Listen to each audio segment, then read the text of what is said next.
আপনার রাজ দরবারে দুনিয়া হলো মুসাফির খানার মতো। বাদশাহ ইব্রাহিম ইবনে আদহাম রাদিয়াল্লাহু তাআলা আনহু যখন এই কথাটা শুনলেন, ওনার দিলের মধ্যে আরেকটা ধাক্কা লাগলো যে ঠিকই তো, এটা তো মুসাফির খানাই। মুসাফির খানা যেরকম ভাবে থাকতে পারে না, এটা তো মুসাফির খানা, এটার মধ্যে তো থাকা যায় না। আমিও তো চলে যাব। আমার বাবা যেরকম ভাবে চলে গেছে, আমার দাদা যেরকম ভাবে চলে গেছে, আমিও তো একদিন চলে যাব। বাদশাহ ইব্রাহিম ইবনে আদহাম রাদিয়াল্লাহু তাআলা আনহু পেরেশানি নিয়ে ওনার রাজ দরবারের যত কাজ উনি একাই আঞ্জাম দিতেছেন, করতেছেন।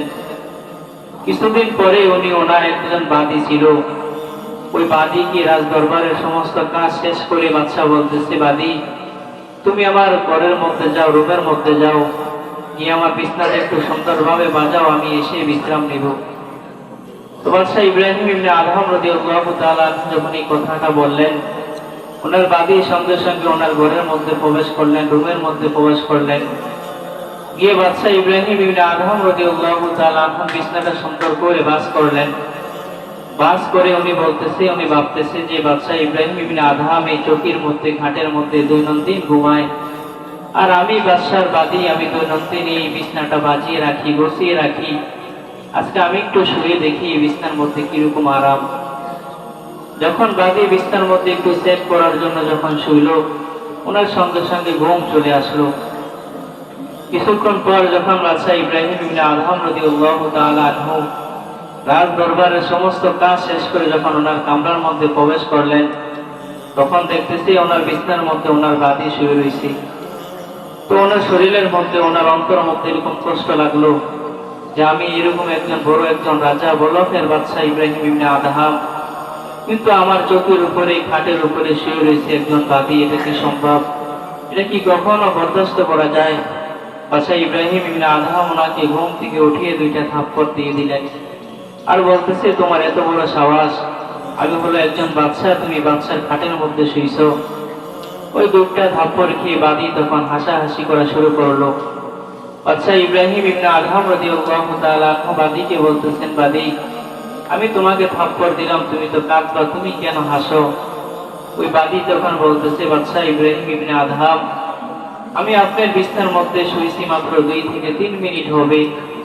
এই 2 থেকে 3 মিনিট শোয়ার কারণে যদি আমি দুইটা থাপ্পড় খাই আপনার হাতে, আমি তো জানি না আপনি এই বিছানার মধ্যে তো অগণিত শুয়েছেন, তাহলে আপনি জানি রব্বুল আলামিনের কাছে কত মার খান, আপনি জানি রব্বুল আলামিনের কত বেইজ্জতি হন, এটা আল্লাহ তাআলাই ভালো জানে।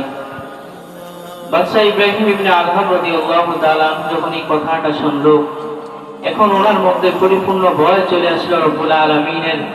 ওনার এখন আর বুঝতে দেরি হলো না যে রব্বুল আলামিন তো আমাকে ধাপে ধাপে 3টা পরীক্ষার মাধ্যমে পালাইছে। এখন রব্বুল আলামিন তো আমাকে পরীক্ষা করছে। আমার এখন এই নিশাপুরি, আমার এই বলকের বাদশাহী ছেড়ে দিয়ে আমার চলে যেতে হবে জঙ্গলের মধ্যে, ওখানে গিয়ে ইবাদত বন্দেগী করতে হবে, আর রব্বুল আলামিনকে বেশি বেশি করে রাখতে হবে। তখন বাদশাহ ইব্রাহিম ইবনে আদহাম রাদিয়াল্লাহু তাআলা ওনার বাদশাহী ছেড়ে দিয়ে, উনি বলকের জমিনে ছেড়ে দিয়ে নিশাপুরের জমিনে এক বাগান, ওই বাগানের মধ্যে চলে গেছেন, ওখানে ইবাদত বন্দেগী করতেছে আর রব্বুল আলামিনকে ডাকতেছে। ওখানে রব্বুল আলামিনের সাথে উনি ইবাদত বন্দেগী করতেছেন, ডাকতেছেন। তো ওই বাগানের মধ্যে রব্বুল আলামিন ওনার জন্য যত খানার ব্যবস্থা করতেছে, যত কিছু ওনার দরকার, রব্বুল আলামিন এই বাগানে। বিসমিল্লাহির রহমানির রহিম, ওয়া খালাকাতুল জিন্না ওয়াল ইনসা ইল্লা লিয়াবুদুন। وقال رسول الله صلى الله عليه وسلم إنما الأعمال بالخواتيم. صدق الله مولانا العظيم وصدق رسوله النبي الكريم، ونحن على ذلك لمن الشاهدين والشاكرين والذاكرين والحمد لله رب العالمين. اللهم صل على محمد وعلى آل محمد كما صليت على إبراهيم وعلى آل إبراهيم إنك حميد مجيد اللهم بارك على محمد وعلى آل محمد كما باركت على إبراهيم وعلى آل إبراهيم إنك حميد مجيد الحمد لله রব্বুল আলামিনের কাছে অসংখ্য অগণিত শুকরিয়া যে আল্লাহ রব্বুল আলামিন আমাকে আপনাকে দ্বীনের নিসবতে দাওয়াত ও তাবলীগের নিসবতে কোরআনে কারীমের নিসবতে পবিত্র জুমার দিন রব্বুল আলামিনের ঘরে হাজিরা দেওয়ার তৌফিক দান করলেন, এর জন্য বলি আলহামদুলিল্লাহ। আমাদের মতো অনেক মানুষ ছিল, রব্বুল আলামিন তাদেরকে যাচাই করে বাছাই করে মহব্বত করে ভালোবেসে আমাদেরকে পবিত্র জুমার দিন রব্বুল আলামিনের ঘরে আসবার বসবার তৌফিক দান করলেন, এর জন্য অন্তর থেকে আবার বলি আলহামদুলিল্লাহ। আমি কোরআনে কারীম থেকে এখানে আয়াত তেলাওয়াত করেছি, রাসূল আকরাম সাল্লাল্লাহু আলাইহি ওয়াসাল্লামের অগণিত হাদিস থেকে একখানা হাদিস আপনাদের সামনে পাঠ করেছি। রব্বুল আলামিন যদি আমাকে তৌফিক দান করে অল্প সময়ের মধ্যে কোরআন ও হাদিস থেকে দু চারটা কথা বলবো ইনশাআল্লাহ। রব্বুল আলামিন পবিত্র কোরআনের মধ্যে বলেন, বিসমিল্লাহির রহমানির রহিম, ওমা খালাকাতুল জিন্না ওয়াল ইনসা ইল্লা লিয়াবুদুন। রব্বুল আলামিন পবিত্র কোরআনের মধ্যে বলেন, আমি দুনিয়ার মধ্যে মানুষকে এবং জিনকে দুনিয়ার মধ্যে পাঠাইছি ইবাদত বন্দেগী করার জন্য। ওরা দুনিয়ার মধ্যে যাবে, ইবাদত বন্দেগী করবে, আমি রব্বুল আলামিনকে ডাকবে। এই দুই দলকে আমি দুনিয়ার মধ্যে ইবাদত করার জন্য পাঠাইছি। এক দল হলো মানুষ আর এক দল হলো জিন জাতি। দুনিয়ার মধ্যে শুধু রব্বুল আলামিনের ইবাদত এই দুই জাতি করবে। আর অন্যান্য রব্বুল আলামিন যেগুলা সৃষ্টি করেছেন এরকম ভাবে গরু, ছাগল, ভেড়া, এরকম ভাবে গাছ, রব্বুল আলামিন বলেন এগুলা মানুষের ইবাদত করবে। আর মানুষ আর জিন আমি রব্বুল আলামিনের ইবাদত করবে। তো রব্বুল আলামিন তো বলেছেন যে আমাদেরকে ইবাদত করার জন্য দুনিয়ার মধ্যে পাঠাইছি। এখন আমরা দেখতেছি দুনিয়ার মধ্যে আমরা সবাই সবার হালত জানি যে আমরা কি রব্বুল আলামিনের উপরে ইবাদত বন্দেগী করতেছি, রব্বুল আলামিনকে আমরা কতটুকু রাখতেছি। অথচ আমি আর আপনি যখন গুনাহ করি, রব্বুল আলামিন আমাদেরকে পিছন দিক দিয়ে রাখতে থাকেন, হে উম্মতে মুহাম্মাদি, হে উম্মত, তোমাদেরকে কোন জিনিস আজকে গুনার কাজে ধাবিত করলো, গুনার কাজে নিতেছি, তোমাদেরকে কোন জিনিস আমি রব্বুল আলামিনের নাফরমানিতে লাগাইতেছি। অথচ আমার আপনার তো এই কান নাই, এজন্য আমরা রব্বুল আলামিনের ওই কথার জবাব আমরা দিতে পারি না, আমরা রব্বুল আলামিনের কথা শুনতে পারি না। অথচ সাহাবায়ে কেরামদের দিকে যদি তাকানো হয়, সাহাবায়ে কেরামদের পুরা জীবনের মধ্যে শুধু নেক আর নেক আর আমল আর আমল। বুখারী শরীফের মধ্যে পাওয়া যায় হযরত আনাস ইবনে মালিক রাদিয়াল্লাহু তাআলা আনহু, হযরত আনাস ইবনে মালিক রাদিয়াল্লাহু তাআলা আনহু হতে বর্ণিত, তিনি বলেন যে কয়েকজন সাহাবী রাসূল আকরাম সাল্লাল্লাহু আলাইহি ওয়াসাল্লামের বাড়িতে গেলেন, গিয়ে আম্মাজান আয়েশা সিদ্দিকা রাদিয়াল্লাহু তাআলা আনহাকে বলতেছেন, হে আম্মাজান, রাসূল আকরাম সাল্লাল্লাহু আলাইহি ওয়াসাল্লাম মসজিদে নববীর মধ্যে যে আমল করে ওই আমল তো আমরা দেখতে পাই, কিন্তু রাসূল আকরাম সাল্লাল্লাহু আলাইহি ওয়াসাল্লাম মসজিদের বাহিরে অর্থাৎ ঘরের মধ্যে যে আমল করে এগুলো তো আমরা দেখতে পাই না। আপনি একটু রাসূলের ভিতরগত আমল সম্পর্কে আমাদের একটু বলেন। আম্মাজান আয়েশা সিদ্দিকা রাদিয়াল্লাহু তাআলা আনহা বলতেছে, হে আমার সাহাবায়ে কেরামরা শোনো, রাসূল আকরাম সাল্লাল্লাহু আলাইহি ওয়াসাল্লামের জীবনের মধ্যে তো অনেক নেক আমল, রাসূল তো মসজিদে নববীর মধ্যে যা আমল করে রাসূল ঘরের মধ্যে আরো ডাবল আমল করে। তো আম্মাজান আয়েশা সিদ্দিকা রাদিয়াল্লাহু তাআলা আনহা যখন রাসূলের আমল সম্পর্কে সাহাবায়ে কেরামদেরকে অবগত করলেন, বললেন, তো সাহাবায়ে কেরামদের মধ্যে এরকম একটা ধারণা আসলো, এরকম একটা চিন্তা আসলো যে আল্লাহ রাসূলের জীবনের মধ্যে কোনো গুনাহ নাই, আল্লাহ রাসূলের আমল নামার মধ্যে কোনো গুনাহ নাই, শুধু নেক আর নেক। কিন্তু রাসূলের এত আমল আর আমাদের তো জীবনের মধ্যে আমল নামার মধ্যে গুনাহে ভরপুর, তাহলে তো আমাদের অনেক নেক আমল করতে হবে, অনেক ইবাদত বন্দেগী করতে হবে। তো এখান থেকে তিনজন সাহাবী তিনটা সিদ্ধান্ত নিলেন। এক সাহাবী বলতেছে রাসূলের কোনো গুনাহ নাই, রাসূল যদি এত আমল করতে পারে তাহলে আমরাও আজকে আমল করা শুরু করব। তো ওখান থেকে একজন সাহাবী বলতেছে আমি আজকের থেকে নামাজ পড়া শুরু করব, আমি দিনও নামাজ পড়ব, রাতেও নামাজ পড়ব। আরেকজন সাহাবী দাঁড়িয়ে বলতেছেন আমি আজকের থেকে রোজা রাখা শুরু করব, আমি সারাদিন রোজা রাখবো, আর দিনের বেলা রোজা রাখবো, রাত্রে শুধু রব্বুল আলামিনের ইবাদত বন্দেগীর মধ্যেই কাটিয়ে দিব।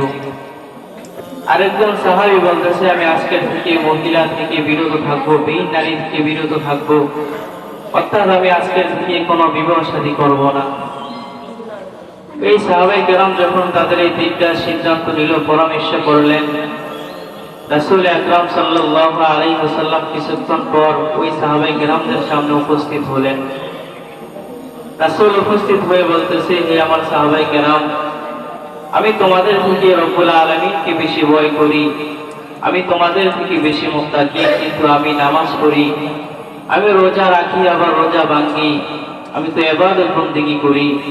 কিন্তু তোমরা যে তিনটা সিদ্ধান্ত নিয়েছো, কেউ নামাজ শুরু করবা, নামাজ কখনো ছাড়বা না, আরেকজন বলছো তোমরা জীবনে বিবাহ করবা না, আরেকজন বলতেছো তোমরা সারাদিন রোজা রাখবা আর সারা রাত ইবাদত বন্দেগী করবা। শোনো, আমি রাসূল আকরাম সাল্লাল্লাহু আলাইহি ওয়াসাল্লাম নামাজ পড়ি, আমি রাসূল আবার রোজা রাখি, কখনো রোজা ভেঙে ফেলি, আমি রাসূল বিবাহ শাদী করি। তোমরা যদি আমার এই সুন্নতকে অস্বীকার করো, তোমরা যদি আমার সুন্নাত যদি আদায় না করো, তাহলে শুনে রাখো তোমরা আমার সাহাবীদের অন্তর্ভুক্ত নয়, তোমরা আমার উম্মতের অন্তর্ভুক্ত নয়। এজন্য রাসূল আকরাম সাল্লাল্লাহু আলাইহি ওয়াসাল্লামের জিন্দেগীর মধ্যে পুরো ইবাদত বন্দেগী করতেন এবং রাসূলকে ফলো করে সাহাবায়ে কেরাম রাদিয়াল্লাহু তাআলা আনহু ইবাদত বন্দেগী করতেন। শুধু তাই নয়, যদি আমাদের আকাবিরদের দিকে যদি তাকানো হয়, ওদের জিন্দেগীর মধ্যে ইবাদত আর ইবাদত বন্দেগী, আর শুধু রব্বুল আলামিনকে ডাকা, রব্বুল আলামিনকে ভয় করা। হযরত আশরাফ আলী থানভী রাহমাতুল্লাহ আলাইহি ওনার কিতাবের মধ্যে লেখেন যে বাদশা ইব্রাহিম ইবনে আদহাম রাদিয়াল্লাহু তাআলা উনি বলখের বাদশা ছিলেন। উনি এরকম একটা দেশের বাদশা ছিলেন, বলখের বাদশা, বাদশা ইব্রাহিম ইবনে আদহাম। উনি ওনার রাজ দরবার চালাইতেছেন, রাজ দরবারের যতগুলা কাজ উনি একাই এরকম ভাবে করতেছে। কিন্তু ওনার মনের মধ্যে একটা আশা, আকাঙ্ক্ষা, একটা ভয় যে আমি রাজ দরবারের মধ্যে টাকা পেয়েছি, স্বর্ণ পেয়েছি, সব কিছুই পেয়েছি, আমি রাজ দরবারের কাজ সুন্দরভাবে আদায় করতেছি, কিন্তু আমার মনের মধ্যে একটা ব্যথা, মনের মধ্যে একটা দুঃখ, আমি কি যেন একটা হারিয়ে ফেলছি, কি যেন একটা পাই না। তো বাদশাহ ইব্রাহিম ইবনে আদহাম রাদিয়াল্লাহু তাআলা আনহু বলেন যে আমি একদিন যখন রাজ দরবারের কাজ শেষ করে আমি যখন ঘুমাইতে গেলাম আমার কামরার মধ্যে, তো আমি যখন ঘুমাবো, আমি যখন সব কিছু রেডি করলাম, আমি যখন শুইব, এরকম সময় দেখতেছি আমার রাজ দরবারের ছাদের উপর কিসের জানি আওয়াজ হইতেছে। তো বাদশাহ ইব্রাহিম ইবনে আদহাম রাদিয়াল্লাহু তাআলা আনহু বলেন যে আমি যখন রাত্রিবেলা ছাদের উপরে উঠলাম, তখন দেখতেছি একটা যুবক ছাদের এই দিক থেকে ওই দিক হাঁটাহাঁটি করতেছে আর কি যেন তালাশ করতেছে। তো বাদশাহ ইব্রাহিম ইবনে আদহাম রাদিয়াল্লাহু তাআলা আনহু যুবককে প্রশ্ন করতেছেন, হে যুবক, তুমি এত রাতে আমার রাজ দরবারের ছাদের উপর কি করতেছো, একটু বলো। তো এই যুবক বাদশাহ ইব্রাহিম ইবনে আদহামকে বলতেছে, হে বাদশাহ, আমার একটা ঘোড়া হারিয়ে গেছে, আমি ঘোড়াটা তালাশ করার জন্য আপনার রাজ দরবারের ছাদের উপরে তালাশ করতেছি। তো বাদশাহ ইব্রাহিম ইবনে আদহাম রাদিয়াল্লাহু তাআলা আনহু যুবককে বলতেছে, তুমি কি বোকা? তোমার যদি ঘোড়া হারা যায়, তুমি তো মরুভূমির মধ্যে তালাশ করবা, তুমি তো জঙ্গলের মধ্যে তালাশ করবা, তুমি কেন আমার রাজ দরবারের ছাদের উপরে তালাশ করতেছো? তখন ওই যুবক বাদশাকে বলতেছেন, বাদশাহ, আমি যেরকম ভাবে রাজ দরবারের ছাদের উপরে আমার ঘোড়াটা পাবো না, আপনার তদ্রুপ ভাবে রাজ দরবারে থাইকা থাইকা রব্বুল আলামিনকে কিন্তু পাইবেন না। এই কথাটা শোনার পরে বাদশাহ ইব্রাহিম ইবনে আদহাম রাদিয়াল্লাহু তাআলা আনহুর অন্তরের মধ্যে একটা ধাক্কা লাগলো যে ঠিকই তো, এই যুবক যেরকম ভাবে রাজ দরবারে থাইকা রাজ দরবারের ছাদের উপরে এই যুবকের ঘোড়াটা যেরকম ভাবে পাইবে না, আমিও তো রব্বুল আলামিনকে এই রাজ দরবারে থাইকা পাইব না। বাদশাহ ইব্রাহিম ইবনে আদহাম রাদিয়াল্লাহু তাআলা আনহু ওনার চিন্তিত মন নিয়ে, উনি পেরেশানি নিয়ে ওনার রাজ দরবার চালাইতেছে আর রব্বুল আলামিনের কাছে দোয়া করতেছে, কান্নাকাটি করতেছে। এরকম ভাবে কয়েকদিন কাটার পরে বাদশাহ ইব্রাহিম ইবনে আদহাম রাদিয়াল্লাহু তাআলা আনহু রাজ দরবারে একটা মুসাফির এসে বলতেছেন, বাদশাহ আপনার মুসাফির খানাটা কোথায়, আমাকে একটু দেখিয়ে দেন। তো বাদশাহ ইব্রাহিম ইবনে আদহাম রাদিয়াল্লাহু তাআলা আনহু বলতেছে, মুসাফির, এটা হলো আমার রাজ দরবার। এই রাজ দরবারের মধ্যে আমি মানুষের বিচার করি, এই রাজ দরবারের মধ্যে যত রাষ্ট্রীয় কাজ আছে আমি সব করি, এটা মুসাফির খানা নয়। তো মুসাফির বাদশাহ ইব্রাহিম ইবনে আদহামকে যতই বোঝাইতে চাইলেন, বাদশাহ ইব্রাহিম ইবনে আদহাম রাদিয়াল্লাহু তাআলা আনহু বুঝতে চাইলেন না। তো মুসাফির বলতেছেন, বাদশাহ শুনেন, আপনার আগে এই রাজত্বটা, এই রাজ দরবারটা কে চালাইছে একটু বলেন। তখন বাদশাহ ইব্রাহিম ইবনে আদহাম বলতেছে, আমার আগে তো আমার বাবা এই রাজ দরবারটা চালাইছে। বলতেছে, আপনার বাবার আগে এই রাজ দরবারটা কে পরিচালনা করছে একটু বলেন। বাদশাহ ইব্রাহিম ইবনে আদহাম রাদিয়াল্লাহু তাআলা আনহু বলতেছে, আমার বাবার আগে আমার দাদা এই রাজ দরবার পরিচালনা করছে। তো বাদশাহ ইব্রাহিম ইবনে আদহাম বলতেছে, এই কথাটা বলার পরে মুসাফির বলতেছে, দেখেন আপনার বাবা এখন দুনিয়ার মধ্যে নাই, আপনার দাদা এখন দুনিয়ার মধ্যে নাই, হয়তো আপনি আর কয়েকদিন কয়েক বছর বাঁচবেন, তারপরে আপনার দুনিয়ার মধ্যে থাকবেন না। সুতরাং এটা তো মুসাফির খানায়, মুসাফির খানায় তো থাকার জায়গা না। মুসাফির খানা হলো কয়েকদিনকার জন্য থাকা আবার চলে যাওয়া। আপনার রাজ দরবারে দুনিয়া হলো মুসাফির খানার মতো। বাদশাহ ইব্রাহিম ইবনে আদহাম রাদিয়াল্লাহু তাআলা আনহু যখন এই কথাটা শুনলেন, ওনার দিলের মধ্যে আরেকটা ধাক্কা লাগলো যে ঠিকই তো, এটা তো মুসাফির খানাই। মুসাফির খানা যেরকম ভাবে থাকতে পারে না, এটা তো মুসাফির খানা, এটার মধ্যে তো থাকা যায় না, আমিও তো চলে যাব। আমার বাবা যেরকম ভাবে চলে গেছে, আমার দাদা যেরকম ভাবে চলে গেছে, আমিও তো একদিন চলে যাব। বাদশাহ ইব্রাহিম ইবনে আদহাম রাদিয়াল্লাহু তাআলা আনহু পেরেশানি নিয়ে ওনার রাজ দরবারের যত কাজ উনি একাই আঞ্জাম দিতেছেন, করতেছেন। কিছুদিন পরে উনি ওনার একজন বাদী ছিল, ওই বাদী কি রাজ দরবারের সমস্ত কাজ শেষ করে বাদশাহ বলতেছে, বাদী তুমি আমার ঘরের মধ্যে যাও, রুমের মধ্যে যাও, গিয়ে আমার বিছনাটা একটু সুন্দরভাবে বাজাও, আমি এসে বিশ্রাম নেব। তো বাদশাহ ইব্রাহিম ইবনে আদহাম রাদিয়াল্লাহু তাআলা আনহু যখন এই কথাটা বললেন, ওনার বাদী সঙ্গে সঙ্গে ওনার ঘরের মধ্যে প্রবেশ করলেন, রুমের মধ্যে প্রবেশ করলেন। গিয়ে বাদশাহ ইব্রাহিম ইবনে আদহাম রাদিয়াল্লাহু তাআলা আনহু বিছনাটা সুন্দর করে বাস করলেন। বাস করে উনি বলতেছে, উনি ভাবতেছে যে বাদশাহ ইব্রাহিম ইবনে আদহাম এই চৌকির মধ্যে, খাটের মধ্যে দৈনন্দিন ঘুমায়, আর আমি বাদশার বাদী, আমি দৈনন্দিন এই বিছনাটা বাজিয়ে রাখি, বসিয়ে রাখি। আজকে আমি একটু শুয়ে দেখি এই বিছনার মধ্যে কিরকম আরাম। যখন বাদী বিছনার মধ্যে একটু সেট করার জন্য যখন শুইল, ওনার সঙ্গে সঙ্গে ঘুম চলে আসলো। কিছুক্ষণ পর যখন বাদশাহ ইব্রাহিম ইবনে আদহাম রাদিয়াল্লাহু তাআলা আনহু রাজ দরবারের সমস্ত কাজ শেষ করে যখন ওনার কামরার মধ্যে প্রবেশ করলেন, তখন দেখতেছি ওনার বিছনার মধ্যে ওনার বাদী শুয়ে রয়েছে। তো ওনার শরীরের মধ্যে, ওনার অন্তর মধ্যে এরকম কষ্ট লাগলো যে আমি এরকম একজন বড় একজন রাজা, বলকের বাদশাহ ইব্রাহিম ইবনে আদহাম, কিন্তু আমার চোখের উপরে, খাটের উপরে শুয়ে রয়েছে একজন বাদী। এটা কি সম্ভব? এটা কি কখনো বরদাস্ত করা যায়? বাদশাহ ইব্রাহিম ইবনে আদহাম ওনাকে ঘুম থেকে উঠিয়ে দুইটা থাপ্পড় দিয়ে দিলেন আর বলতেছে, তোমার এত বড় সাহস, আমি হলো একজন বাদশাহ, তুমি বাদশার খাটের মধ্যে শুইছ। ওই দুটা থাপ্পড় খেয়ে বাদী তখন হাসাহাসি করা শুরু করলো। বাদশাহ ইব্রাহিম ইবনে আদহাম রাদিয়াল্লাহু তাআলা আনহু বাদীকে বলতেছেন, বাদী আমি তোমাকে থাপ্পড় দিলাম, তুমি তো কাঁদবা, তুমি কেন হাসো? ওই বাদী তখন বলতেছে, বাদশাহ ইব্রাহিম ইবনে আদহাম, আমি আপনার বিছানার মধ্যে শুয়েছি মাত্র 2 থেকে 3 মিনিট হবে। এই 2 থেকে 3 মিনিট শোয়ার কারণে যদি আমি দুইটা থাপ্পড় খাই আপনার হাতে, আমি তো জানি না আপনি এই বিছানার মধ্যে তো অগণিত শুয়েছেন, তাহলে আপনি জানি রব্বুল আলামিনের কাছে কত মার খান, আপনি জানি রব্বুল আলামিনের কত বেইজ্জতি হন, এটা আল্লাহ তাআলাই ভালো জানে। বাদশাহ ইব্রাহিম ইবনে আদহাম রাদিয়াল্লাহু তাআলা যখন এই কথাটা শুনলো, এখন ওনার মধ্যে পরিপূর্ণ ভয় চলে আসলো রব্বুল আলামিনের। ওনার এখন আর বুঝতে দেরি হলো না যে রব্বুল আলামিন তো আমাকে ধাপে ধাপে 3টা পরীক্ষার মাধ্যমে পালাইছে। এখন রব্বুল আলামিন তো আমাকে পরীক্ষা করছে। আমার এখন এই নিশাপুরি, আমার এই বলকের বাদশাহী ছেড়ে দিয়ে আমার চলে যেতে হবে জঙ্গলের মধ্যে।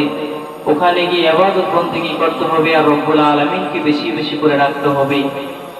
তখন বাদশাহ ইব্রাহিম ইবনে আদহাম রাদিয়াল্লাহু তাআলা ওনার বাদশাহী ছেড়ে দিয়ে উনি বলকের জমিনে ছেড়ে দিয়ে নিশাপুরের জমিনে এক বাগান, ওই বাগানের মধ্যে চলে গেছেন। ওখানে ইবাদত বন্দেগী করতেছে আর রব্বুল আলামিনকে ডাকতেছে। ওখানে রব্বুল আলামিনের সাথে উনি ইবাদত বন্দেগী করতেছেন, ডাকতেছেন।